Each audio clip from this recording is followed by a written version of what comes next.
जंतर मंतर विद्यार्थी आंदोलन व आरक्षण उपवर्गीकरणाविरोधी लढ्यास बहुजन शिक्षक महासंघाचा जाहीर पाठिंबा। दिल्लीतील जंतर मंतर येथे सुरू असलेल्या विद्यार्थी आंदोलनाला तसेच महाराष्ट्रातील आरक्षण उपवर्गीकरण विरोधातील आंदोलनाला महाराष्ट्र राज्य बहुजन शिक्षक व कर्मचारी महासंघाने जाहीर पाठिंबा दिला आहे। याबाबतचे निवेदन सोलापूर जिल्हाधिकाऱ्यांना देण्यात आले। महासंघाचे प्रदेशाध्यक्ष समाजभूषण अण्णासाहेब भालशंकर यांनी विद्यार्थ्यांवरील अन्याय थांबवून त्यांच्या मागण्यांवर केंद्र शासनाने तातडीने निर्णय घ्यावा तसेच आरक्षण उपवर्गीकरणाचा निर्णय मागे घ्यावा अशी मागणी केली। यावेळी 27 जुलै रोजी सोलापूर येथे होणाऱ्या मोर्चात महासंघ सक्रिय सहभाग घेणार असल्याची घोषणाही करण्यात आली।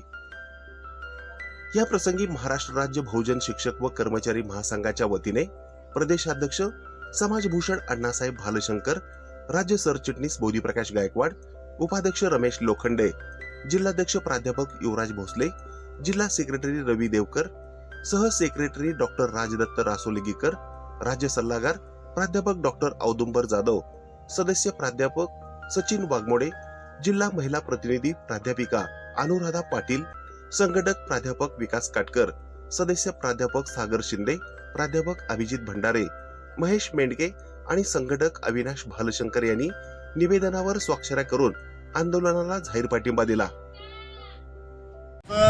आमरण उपोषण थांबवण्याचा प्रयत्न केला आणि त्यांना शासन म्हणेल त्या हॉस्पिटलमध्ये बळजबरीनं त्या ठिकाणी दाखल केलं, परंतु त्यांनी त्या हॉस्पिटलमध्ये देखील उपचार घेतलेला नाही आणि त्यांनी आपलं आमरण उपोषण हॉस्पिटलमध्ये सुद्धा चालू ठेवलेलं आहे। या आमरण उपोषणाला पाठिंबा आणि या नीट परीक्षेतील घोटाळा बाहेर यावा आणि देशाचे शिक्षण मंत्री डॉक्टर धर्मेंद्र प्रधान यांचा राजीनामा सरकारनं घ्यावा या मागणीसाठी कॉक्रोच जनता पार्टीचे प्रमुख अभिजित दिपके यांच्या नेतृत्वाखाली दिल्लीच्या जंतर मंतरवरती आंदोलन चालू आहे देशातील समस्त विद्यार्थ्यांचं।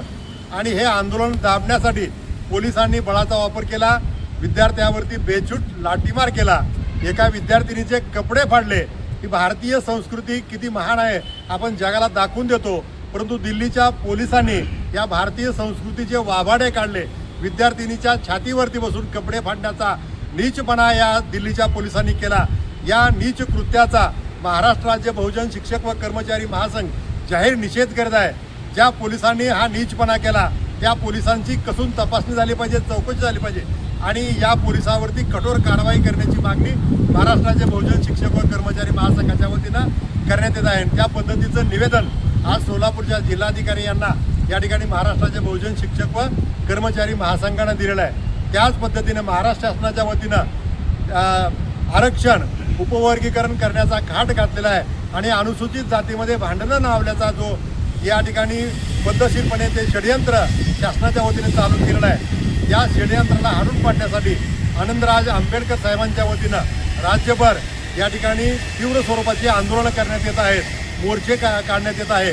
सोलापुरामध्ये सुद्धा 27 जुलै रोजी एक महामोर्चा आयोजित केलेला आहे। राज्यभर चालणाऱ्या आंदोलनाला त्याच पद्धतीनं सोलापुरामध्ये होणाऱ्या मोर्चाला महाराष्ट्र राज्य बहुजन शिक्षक व कर्मचारी महासंघाच्या वतीनं सक्रिय पाठिंबा जाहीर करण्यात येत आहे। दिल्लीच्या जंतर मंतरवरती होणारं आंदोलन, या आंदोलनाला सुद्धा महासंघाच्या वतीनं जाहीर पाठिंबा देण्यात येत आहे। आजच्या या निवेदन देतेवेळी संघटनेचे राज्याचे सरचिटणीस प्राचार्य बोधीप्रकाश गायकवाड, त्याचप्रमाणे प्राध्यापक डॉक्टर औदुंबर जाधव, त्याचप्रमाणे प्राध्यापक डॉक्टर राजदत्त रासोलीगीकर, प्राध्यापक अभिजित भंडारे, प्राध्यापिका अनुराधा पाटील, प्राध्यापक सागर शिंदे, प्राध्यापक विकास काटकर, प्राध्यापक माधव पाटील, प्राध्यापक सचिन वाघमोडे इत्यादी मान्यवरांनी या ठिकाणी आज निवेदन देतेवेळी या ठिकाणी सक्रिय सहभाग नोंदवलेला आहे। केंद्र शासनाला त्याच पद्धतीने महाराष्ट्र शासनाला आमची विनंती आहे की विद्यार्थ्यांचं आंदोलन त्या ठिकाणी तात्काळ थांबवण्यासाठी दिल्लीच्या जंतर मंतरवरती केंद्र शासनाचे प्रतिनिधी जाऊन या ठिकाणी विद्यार्थ्यांच्या, देशातील समस्त विद्यार्थ्यांच्या भावना त्यांनी जाणून घ्याव्यात अशा पद्धतीचं कळकळीचं आवाहन महासंघाच्या वतीने करण्यात येत आहे।